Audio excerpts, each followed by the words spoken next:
This is really fucking scary. Oh, my ears.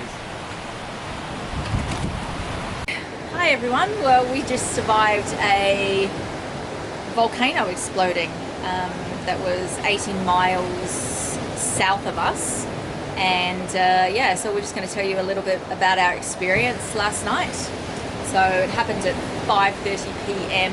on, what date is it? 15th of Jan. It was actually, the eruption happened at 5 and we first started feeling it at 5:30. Sorry, I got that wrong. The eruption happened at about 5:15 and we started feeling it at about 5:25. Had a look on satellite loop and you could just see on the windy app where the volcano was, just a massive red blob appearing. So at that time we heard an explosion. We felt. So yeah. We heard a bang, but we also felt the vibration, a bit like an earthquake. And what it felt like was like someone had set off dynamite or basically a big explosion right near you. Yeah. It reminded me of when Glenn lights fire to our fire out the back, and he basically, the whole ground shakes. Because I put gas in, let it gas off. And that's it's a bit of what fun. It reminded us of. Anyway, so when we heard the bang, like kind of Glenn went outside, and he was like, "What the?" And then you looked it up on the. Then looked it up on the maps, and you could see it. And then we got a wave of about another 3 bangs. And I phoned our friends up at Madafnur to ask if they had heard them. And there was obviously a lag because it was a shock wave or an explosion wave travelling 12 miles away. And while I was on the phone to her, it hit them. And she went nuts on the phone, and then she got the second and third one. Yeah. And simply said, right, I'm grabbing my stuff, we're getting in the car and moving to higher ground right now. Yeah. I said, okay, see you later. Hung up. So, when did the... So I hope you're all right, Nina, Darren and the kids. When did the...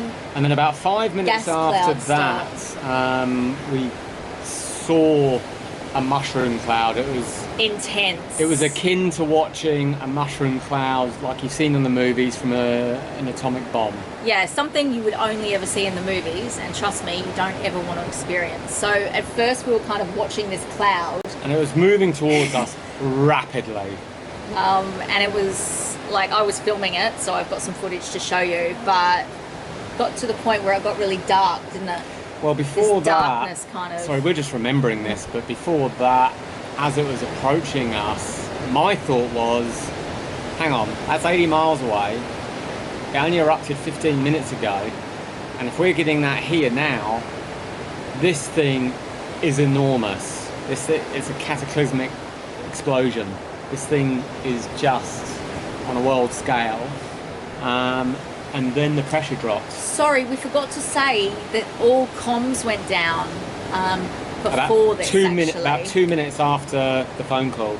Yeah, so 2 minutes after the phone call, I was messaging someone in Nuku'alofa, and they were saying that their staff were screaming and yelling that the waves were coming.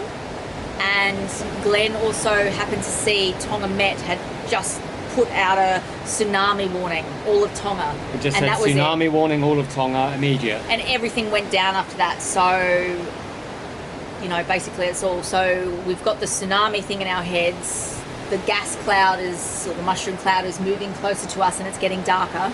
The lightning and the thunder. So we stopped filming and we basically got into action. What do we do first? No, I want to say about the, before that, as the gas cloud was approaching, the pressure drop. So that was the worst part. Oh my god. Tinkerbell ran away, by the way, straight away gone. Imagine being in a plane and going from 30,000 feet to the runway in a split second. Our ears just went, and it felt like we were getting squashed. So we're like constantly like, oh my god, my ears. It was really frightening. So there's big mushroom clouds moving over. Our ears are going. The dogs are terrified. Well, Tinkerbell ran, but Jenga was terrified because they're feeling it as well, the change in pressure. So all that's saying to me is pressure change. That thing up there is starting to fall back down to earth. Anyway, so yeah, we sprung into action, closed up all the shutters and the doors of the common fale. Turned all it's power just a off. bee, Jackie.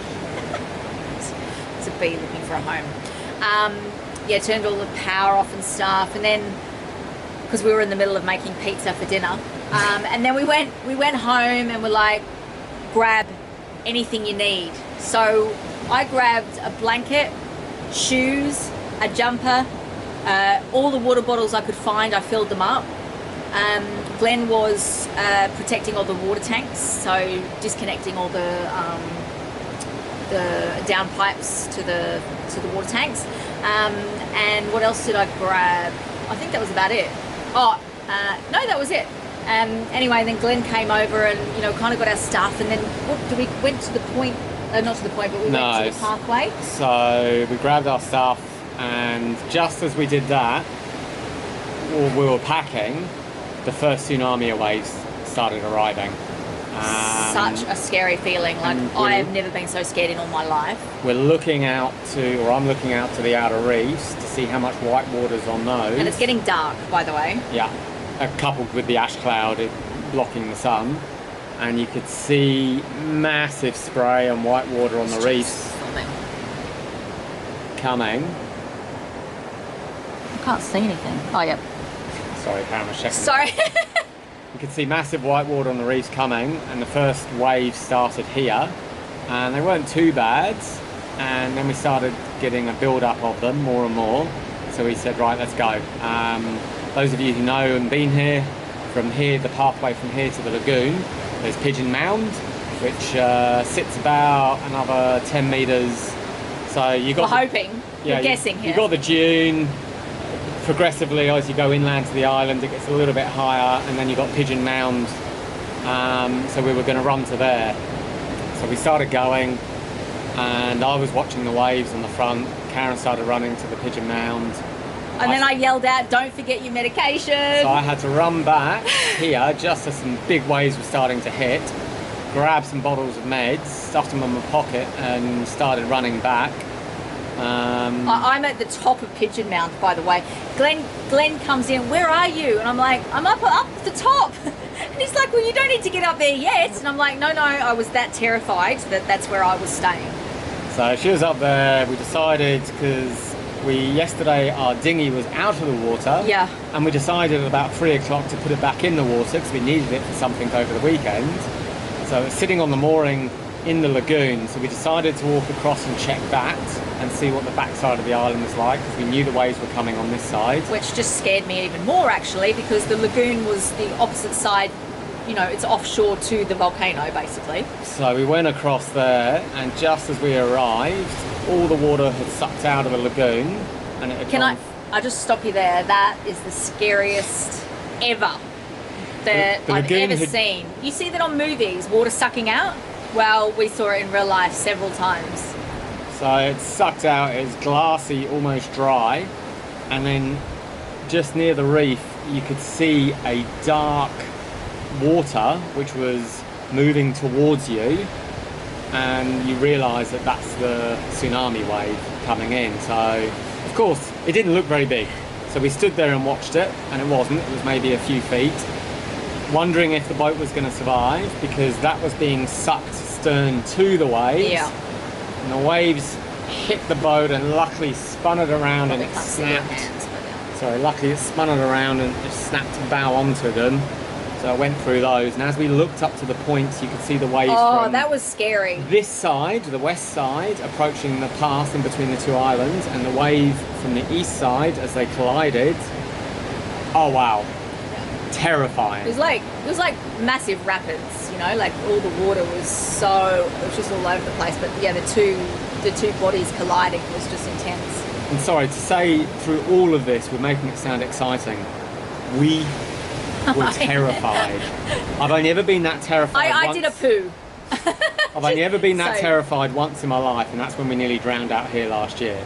Oh, don't tell people that. But this, because you don't know what's happening. Yeah. That's the scariest part. So when all this is going on, we don't know what's happening. We don't know if a 20-metre wall of water's coming at us. And then, you know, by that stage we couldn't see it. We actually ended up coming back So we left the Pigeon Mound and we came We stayed back. there for about half an hour. Yeah, we stayed there for a bit. The dogs were with us, by the way, and Tinkerbell found us because I don't know where she went, but she found us at the Pigeon Mound. Anyway, and there were pigs running everywhere and everything. But we came back, and on the way back, we were obviously looking at the waves. And by that stage, they were coming up into our area, so above the dune, but not badly, just some Water running, not massive waves. And then, you know, the water kept getting sucked out of the whole area, then coming back in. Yeah, really frightening. So that went on actually eventually for about 3 hours. The water would all suck out, the lagoon in front of us would go dry, and then you would get a series of step waves coming in. The water would be as high as the dune, then it would go quiet, Yeah. and then it would all suck back out again, and that just was on loop. What I was more, you know, scared about was it was a massive wave coming, and Glenn kept saying, as long as you can hear the sound, then it's okay. So then later, when it would go all quiet, you're like, oh, it's all quiet. Oh my God, the big wave's coming. Sorry, and this is a very jumbled video for those of you who are watching this. Thank you for sticking with us. As we left the Pigeon Mound, we felt stuff starting to fall from the sky. Oh yeah, the ash. Karen said the acid rain is coming, and I was like, no, it's dry. And you could hear it like a click, click, click, tinkering on the leaves. I could not hear the ash tinkering could. on leaves, Glenn. Okay. Oh dear. And that I'm was- deaf now because of my water blockage in my ears. So by the time we got home from Pigeon Mound, which was about a 5-minute walk, ash was falling like snow, like a blizzard, thickly. Yeah. There's still a little bit of light. You could still see kind of like this, the darkest, deepest grave ever experienced, just moving over It's your just head. like grey snow. And at the same time, you've got this explosions. Yeah. We realised it was thunder, but thunder without lightning. It was a gaseous thunder, which sounds nothing like any thunder you've ever heard. Which we have been experiencing for the last few weeks, so we were kind of familiar with that process. So when the gases in the mushroom cloud from the volcano interact with the other gases in the sky, it causes thunder and lightning and stuff like that. So we were kind of familiar with that. Yeah. And I'm not going to say it was comforting. In fact, you know, later on when it was still going on, the thunder, it kept making me even more nervous, you know. It would clap so hard, the it whole would go place through your body. the whole place is rumbling, so it's like an earthquake's happening as the thunder hits. Anyway, and then so we came back here. Basically, we were constantly watching the water out the front, but we were very aware that we hadn't eaten anything. So Glenn carried on with the pizza. Hang on, before that we had to arrange between us a safe place to go if we saw a sizable wave coming at us. Oh yeah. And we chose the roof of our own house. A, because our house is super strong. B, the roof is actually fairly new and it's very strong. And we could just have a ladder there and we could get up there within seconds. So we had our grab bag at the bottom of the ladder and the ladder up, and that's where we were going. So we started filling up every water container in the common file while Glenn was cooking. Just We put little the power things like back on. that. We put the power back on. We were watching the water while we're cooking, like every 2 minutes. Oh my gosh, like come down and check it, you know, like it must have taken us an hour and a half. So these pizzas were already ready to go basically, but it must have taken us an hour and a half to actually get them in the oven because it was really scary. And then we ate, and then we're like, oh, what are we going to do? Just wait up all night, or are we going to, you know? So we ended up going to bed and watching a movie.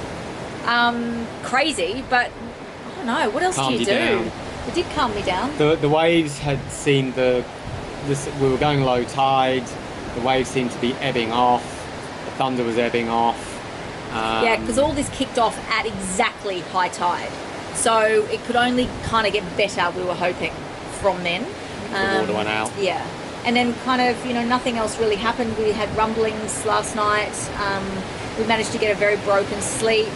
And then we get up this morning to a very grey world. Ash everywhere. I've shown you all the footage. You can have a look at it. And yeah, we've just been... The solar panels were a good half-inch thick of ash. Doesn't sound like a lot, but it's a lot. So to get power in, thank God we're off grid, and we've stored up for months worth of food. Obviously there's things we don't have, but there'll be no ferries coming in. We don't really know, do we? So our concern now is Tonga Tapu may have been obliterated. they may have taken an enormous wave because they're 35 miles from the volcano and their frontage faces directly onto the volcano where a wave would come from. And living here, we are very dependent on them. So the ferries bring food supply in, the planes bring people in. Neither of those two things will be active. There's no communications, obviously. We don't know how many people have been killed or hurt. So whatever is in Ha'apai now is what's going to remain until probably help is coming. Probably New Zealand Navy will hopefully deploy some boats because they won't be able to contact Tonga. They'll only take a day and a half to get up here, not to Ha'apai but to Tonga Tapu. The potential for catastrophe in Tonga Tapu is huge. The fact that all communications went down, when that happened, we know it wasn't Ha'apai that went down because apart from a mushroom cloud approaching us, there was nothing actually happening here when comms went down. And Karen was in the middle of messaging somebody. Yeah, so I was messaging someone in Nuku'alofa. Heard about staff screaming that the waves, you know, they could see the waves get us out of here. Yeah. And then comms went off. So we're thinking massive waves have hit Nuku'alofa and yeah, we don't know what's happened. Down power or... So over the next few days we'll do regular updates and stuff of how we're feeling and what we may hear and stuff like that. But for now, we're really glad that we're alive. We were actually, well, I was thinking that was it. That was it. And that's not the way I wanted to go. I didn't want to, remember all the tsunami movies that I've seen in my life, and especially one that happened in Thailand. I remember seeing a movie about that, and that's not how I want to go. One of those people. So yeah, we're really happy. Yeah, we feel for our rest of our friends in Tonga. The Muka would have been probably hit quite hard because they faced onto it. Tonga Tapu.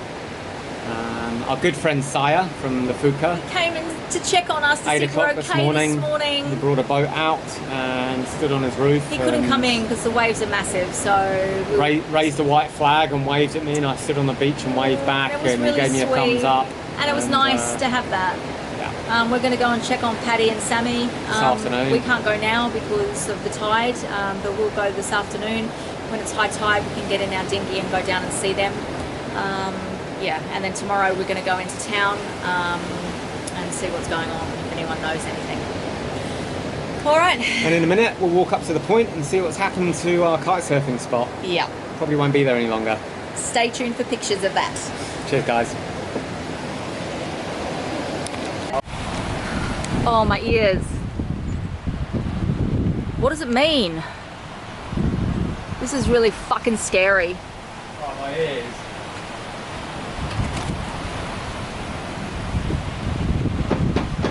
Is that you? Oh my god. This is really fucking scary.